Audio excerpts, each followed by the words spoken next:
নমস্কার বন্ধুরা, আজ আমি তোমাদের সঙ্গে নিরামিষ দিনে খাওয়ার একটি পারফেক্ট আলু পোস্ত রেসিপি শেয়ার করব। নিরামিষের দিনে বিউলির ডাল আর আলু পোস্ত হলে কিন্তু আর কিছু প্রয়োজন হয় না।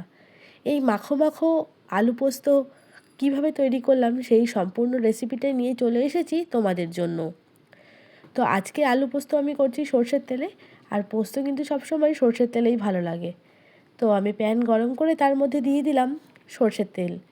তেল গরম হয়ে যাওয়ার পরে ফোড়নের জন্য দিলাম শুকনো লঙ্কা আর কালো জিরে। অনেকেই কিন্তু কালো জিরের পরিবর্তে পাঁচফোড়নও ব্যবহার করে থাকে।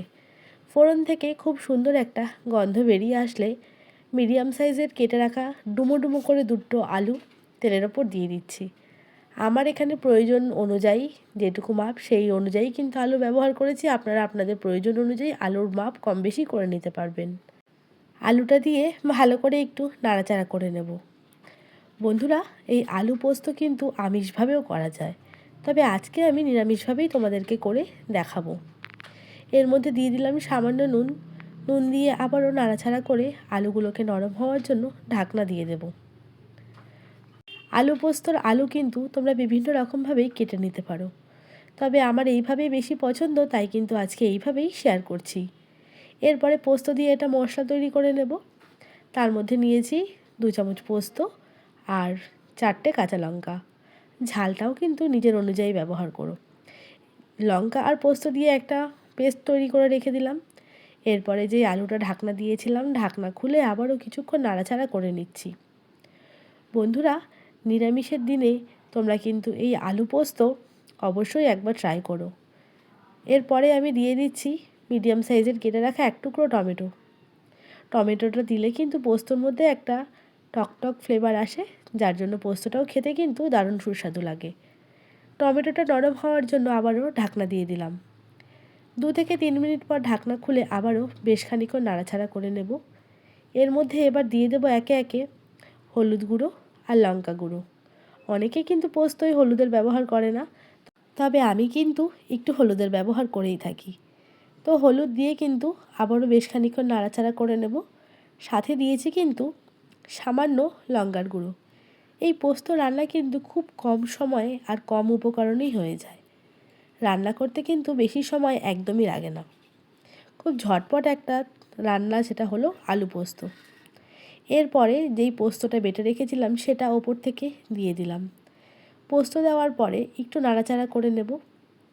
বন্ধুরা, পোস্তর পরিমাণটাও কিন্তু তোমরা নিজেদের ইচ্ছে অনুযায়ী কম বেশি করে নিতে পারো।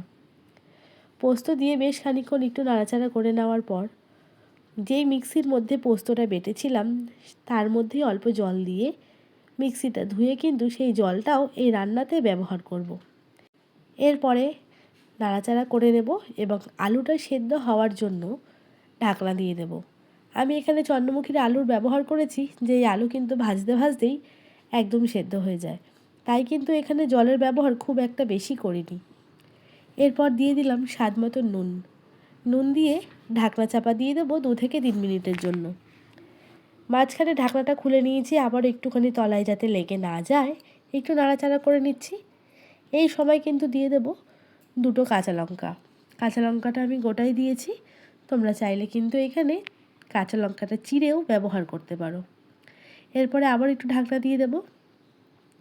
বেশ খানিকক্ষণ পর ঢাকনা খুলেছি এবং পোস্তও কিন্তু আমাদের একদমই ড্রাই হয়ে গেছে। নামানোর আগে ওপর থেকে দিয়ে দিলাম সর্ষের তেল।